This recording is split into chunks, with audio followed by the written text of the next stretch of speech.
Welcome to Wednesday Night Reviews. Thank you for tuning in, ladies and gentlemen. I'm your host, Konrad, for Wednesday Night Reviews, and this week I wanted to talk to you guys about Heroes in Crisis. So it is a 9-issue series that concluded a couple months back, and I finally have time to really sit down, reread it, think about it, and that way I can let you guys know what I thought, as well as why you should like it and why you should go out and get it on October 1st when it comes out as a hardcover, or I'm going to say 2-3 months later when it comes out as a paperback. So Heroes in Crisis is unlike any crisis that has come before it. So the very first one, if you aren't familiar with the DC Universe, the first crisis was Crisis on Infinite Earths. And basically that, from a financial standpoint, a business standpoint, was designed to take DC's, at the time, insane, spread out, multiversal continuity and boil it back down to a singular continuity. So any reader could go pick up any book and not have to worry about, 10,000 different versions of the same character.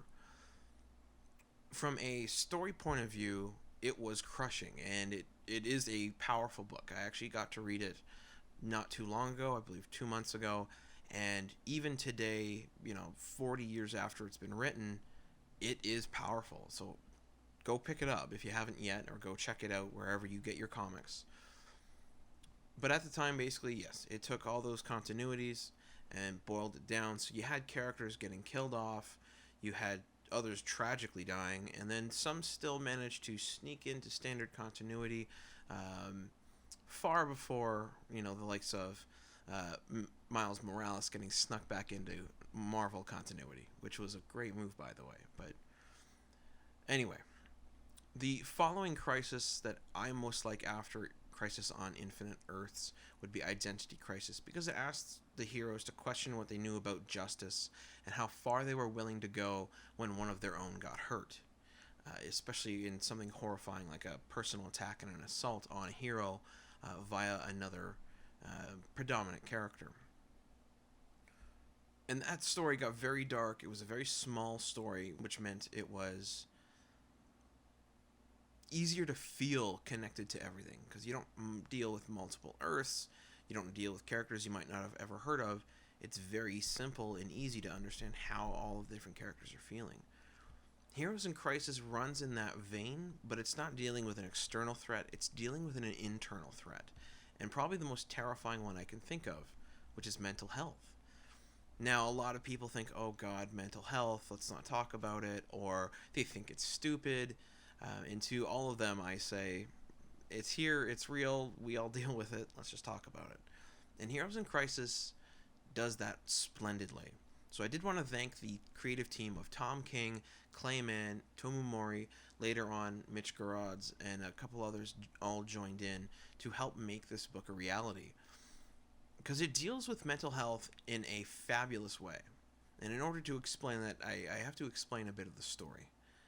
So, in the story of Heroes in Crisis, in this particular issue, a place has been set up by Superman, Batman, and Wonder Woman to allow heroes and reformed villains, such as Poison Ivy, to basically go anonymously talk about whatever they're dealing with, whatever stresses they have, and just sort of get it off their chests so they can get past it. For some examples, Roy Harper, who's dealing classically, as he has been since like the 80s, or even earlier from his character, he deals with drug addiction and things like that.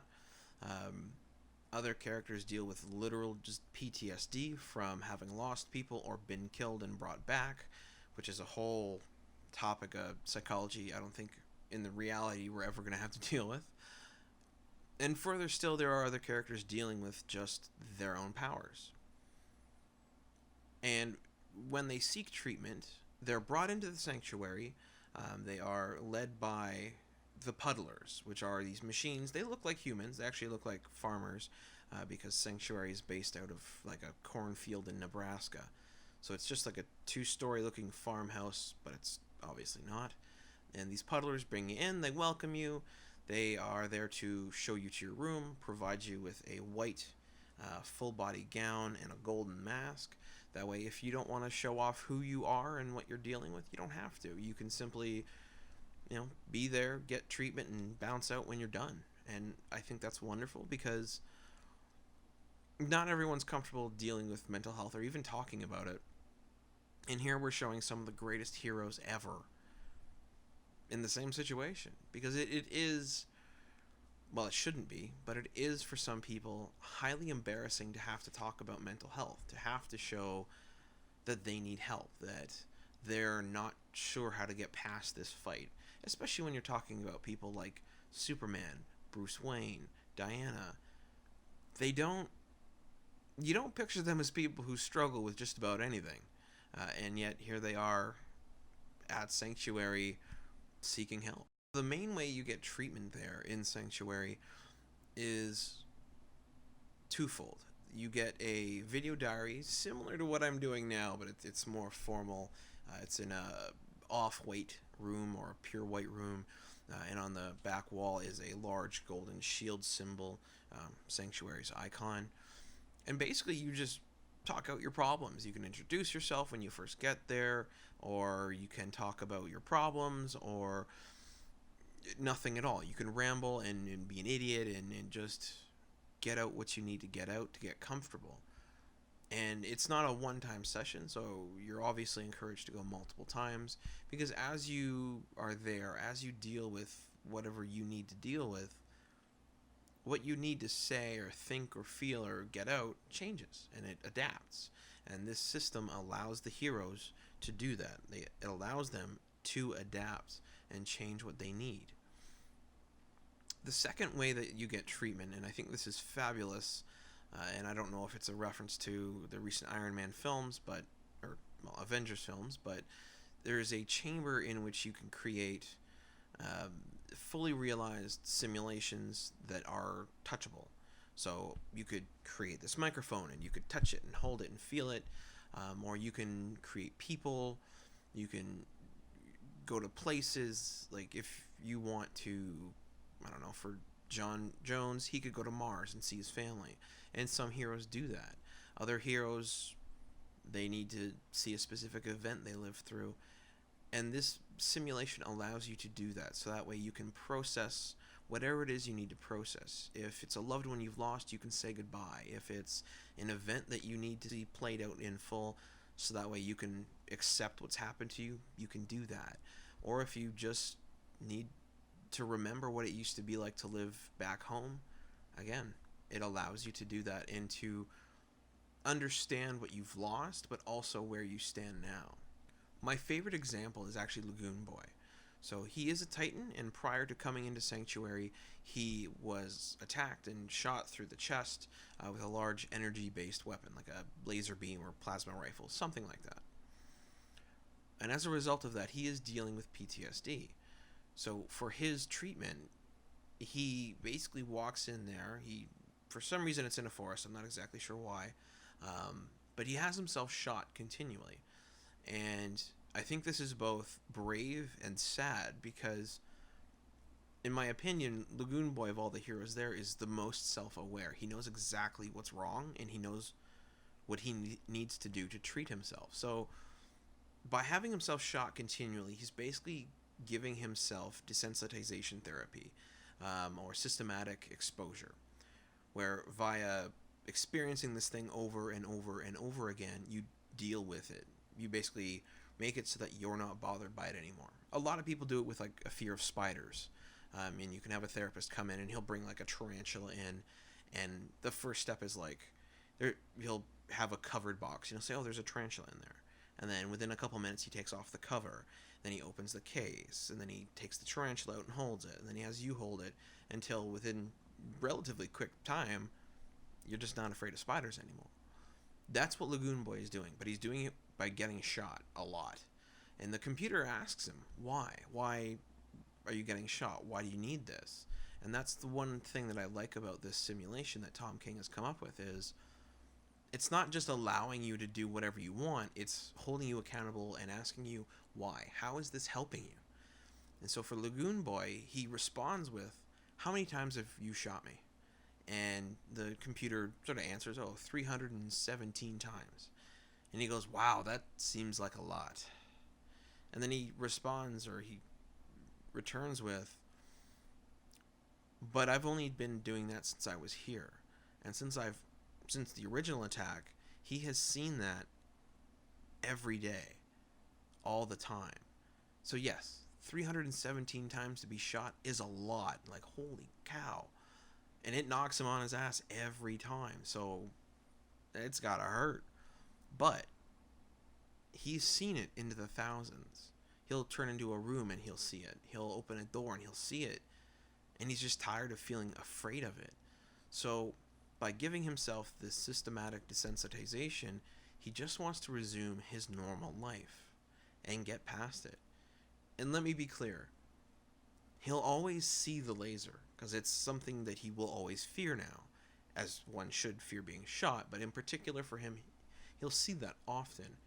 What he's attempting to do is simply make it so that he doesn't have to be afraid of it anymore, so that he can just go on with his life and find his normal. So everything starts going wrong in Sanctuary when all these alarms start going off, and as they should, all the heroes and reformed villains basically exit the premises. Now, where this issue starts is with all of those heroes being dead. So we first see the Trinity, Batman, Superman, Wonder Woman, flying as fast as they can to Sanctuary, and Superman gets there first. And as he's looking over the fields outside of the building, he sees all these dead heroes, and just they're destroyed. And he proceeds inside, and there he finds Roy Harper and Wally West dead.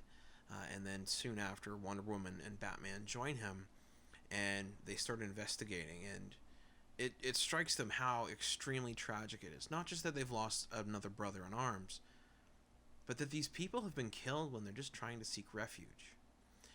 And from there, they start investigating and looking into exactly what happened. The Flash joins them in the investigation.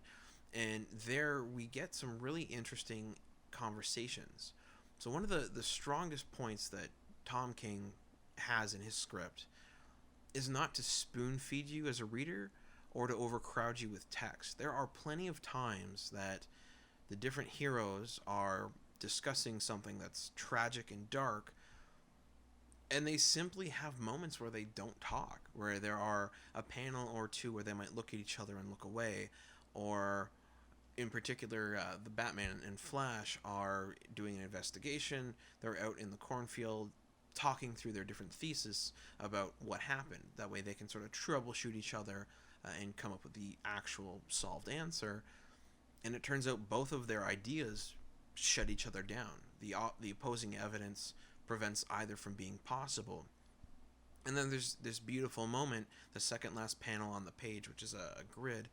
They look at each other, and then the following panel, they look away and they just curse. Now, it's, of course, it's like asterisks, number sign, and all that kind of stuff. But it's a powerful moment because you can understand the frustration, especially when in any other Batman comic that you pick up, they will easily be talking through their problems. Batman never stops. He just basically discusses what's going on. He'll stop. He'll look at something else. He'll figure something out, add the evidence up. Boom, there's your answer, and he'll go and stop the bad guy. In this situation, they can't do it. They don't know how. They don't know what's gone wrong, and they can't figure it out. And that's where these moments of pause are so powerful, because the Justice League is suddenly talking like a normal person.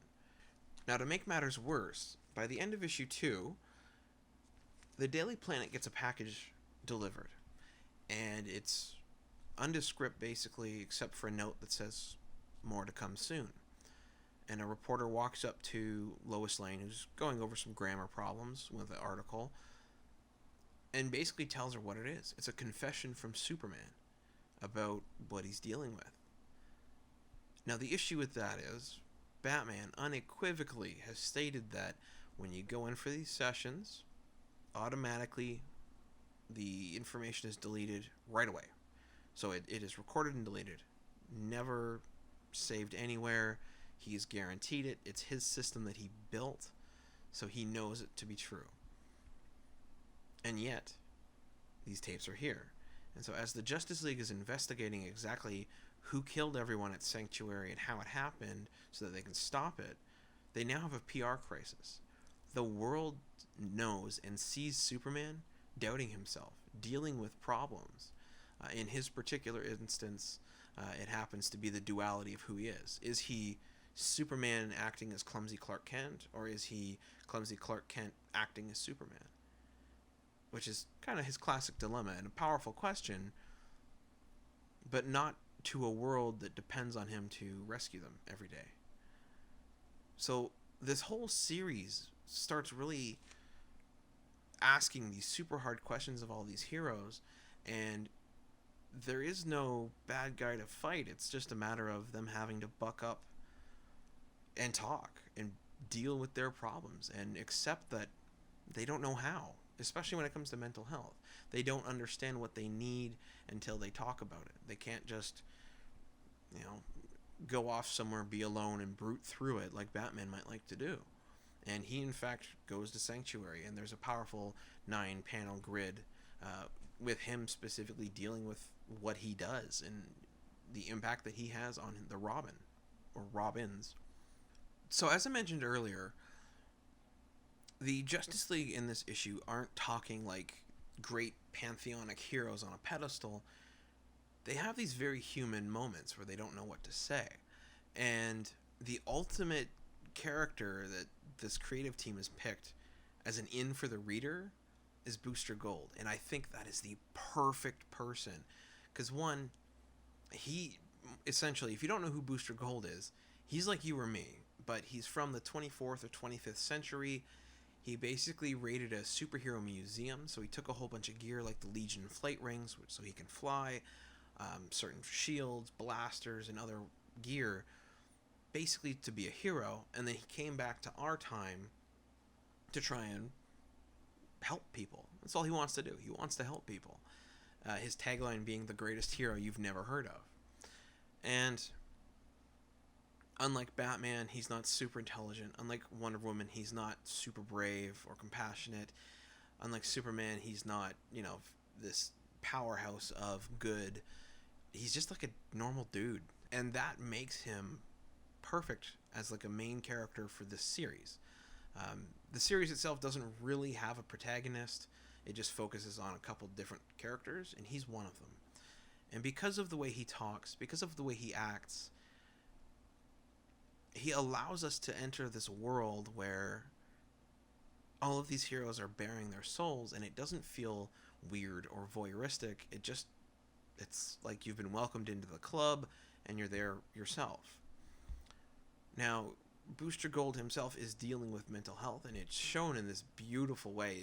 You don't really catch it until you've read the book 2 or 3 times. His story, for those of you who don't know, and this is old news, basically he got this gear, he came to one of the present time Earths, and as a result of his actions, Batman died right in front of him. And he basically deals with that failure. There's PTSD, and obviously he needs to deal with what he's caused, Batman's death. Now he's come to our Earth, Batman's fine here, and that's all good. But how it's affected him and how he wants to talk through it is basically not apologize to Batman, but it's talk through it with himself about, you failed, you messed up, you need to move on and be better. One of the ways we see him deal with this is similar to Queen Macbeth, whose hands are always red with blood. So for him, it's a small speck of blood that sits on his visor, and continually throughout the story, you'll see him take off his visor and clean it, even though, given the context, it must be clean. But for him, that blood spot is always there, so he's always wiping it. And it's just interesting to see this from a creative standpoint, because the team shows him doing this far before it's discussed. And I highly appreciate the level of detail and thought put into the story by Tom King, as well as the amazing art by Mann, Tomeu, Morey, and, as mentioned later on, Mitch Gerads. Now, because of the way that Booster sort of gets pulled into this, is literally when everyone at Sanctuary is killed, that is his first day. And he manages to survive it unscathed, though we don't know how. So we first meet him, actually, at a diner, and Harley Quinn walks in after him because she was at Sanctuary as well, and they have it out. both believing each other to have been the killer. And there's evidence to prove both. One, they saw each other do it. So Quinn saw Booster kill Wally, and Booster saw Quinn kill Wally. So that, again, is more of this murder investigation, which the series is originally plotted as, but it's not the core of it, and I think that's what's kind of beautiful about this. And we see these two characters throughout the series and what they deal with as their different walks of life. But I think the most important and powerful part of this entire series is actually these 9-panel grids that we get to see. So, in every issue, there's at least 2 of them. And here, the last one shows Booster here.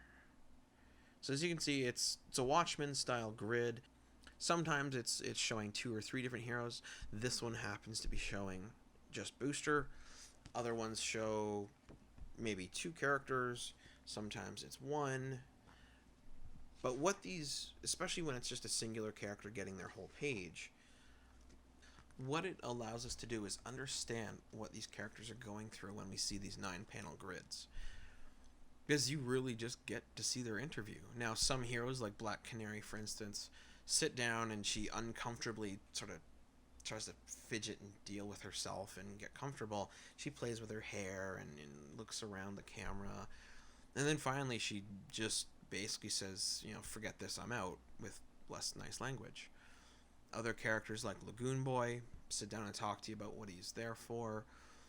Wally West basically is discussing how messed up his life is. And he becomes one of the other main characters that it follows beyond the Trinity, Booster, and Harley is Wally, because of the tragedy of his return with Rebirth. Now, Harley Quinn, her 9-panel grid, she has a number of them throughout the series, talk about her past with the Joker, because that is one of the worst things that any character in the DC universe has had to deal with. An extremely abusive relationship. And a lot of the fans of Harley Quinn and the Joker's relationship, I think this is something you ought to read, because it really shows the negatives of their relationship, specifically of the Joker on Harley. There are a number of extremely powerful issues where, because she is normally this loud, laughing, joyful character that we see, who might get frustrated, but she's a lively person, she's interesting and fun to read and watch. When we see her sit in that chair and look into the camera, and she's clearly timid and quiet and hurting, there is something really off-putting and powerful about it, because you can see the damage that it's done. You can see that, cheerful, joyous jester Harley Quinn something's wrong. And as she begins telling these stories about the Joker, and by the way, this is actually stuff you can just go read in the series. You can see it. You can see how much it affects her and how much it screws with her. And it is horrifying. And it is horrifying to think that she has to go through this, but that normal people in everyday life, perhaps your neighbors, your sister, your friends, might be going through that, or are going through that, because it happens. And it is the worst thing I can think of, because of how it damages your perception and your person to have to deal with it. So I think Harley Quinn becomes easily the most gut-wrenching part of this series, from a personal and emotional impacting standpoint. Wally West, on the other hand, becomes this series' most emotionally impacting character from a standpoint of DC heroes. So for those of you who don't know, he was basically wiped out a while back through Flashpoint. He just stopped existing. In Rebirth, issue 1, so this came out a number of years ago now, actually, he came back to life. And everyone was so happy to see him and meet him again. And throughout this series, they literally say, hope has returned. and they praise him and they love him, and they view that he is hope, and he is his return is a return for the world, and that everything is going to be better. And yet it's not his world. Yes, he's come back to the world he was in. His friends are here. He knows them. But it's not his life that he came back to. His wife is gone. His kids are gone. There's nothing there for him. And throughout his stay in Heroes in Crisis, in Sanctuary, that's what he deals with. So when we first see him, and his first day, his first week, he's hope. He is bright. He's proud. He's I'm Wally West. I'm here for day one. We're at week one, and all this stuff. And he's putting on this face. And over the 9 issues, you see that deteriorate because he's not actually there getting help. While Lagoon Boy's there working on his treatment, Wally West is there hiding. And it's tragic, and it is something that probably not everyone or not anyone can deal with, and nor should you have to. But the loss of your family like that messes you up. It does. Like the loss of a dog or a cat, that hurts. The loss of your loved ones and children, that's the worst thing I can think of. And instead of seeking treatment and trying to grab his reality, understand truly his situation and accept it, he's using Sanctuary simulations to relive his family, have intimate moments with his wife, be with his kids, hug them and play with them. We have a scene where they fight a villain together. We have a scene where he and his wife tuck the kids into bed and have a hug and stuff like that. He's using it to try and recreate his past life. And by holding on to that and not accepting what is, he hurts himself. And by the end of the series, we see the tragic result of that.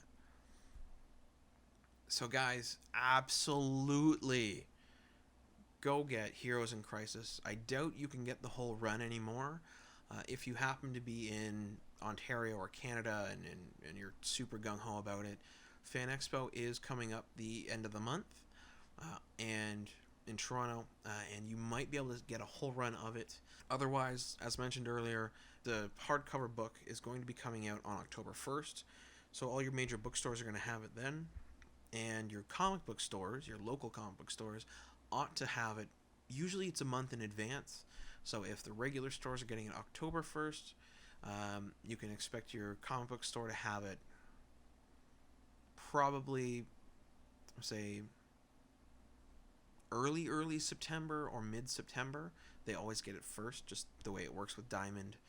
They punch it out that way. So guys, again, this has been Heroes in Crisis with Tom King, Clay Mann, Tomeu Morey, who did the first 5 issues, and then Mitch Gerads joined them for the 7th issue.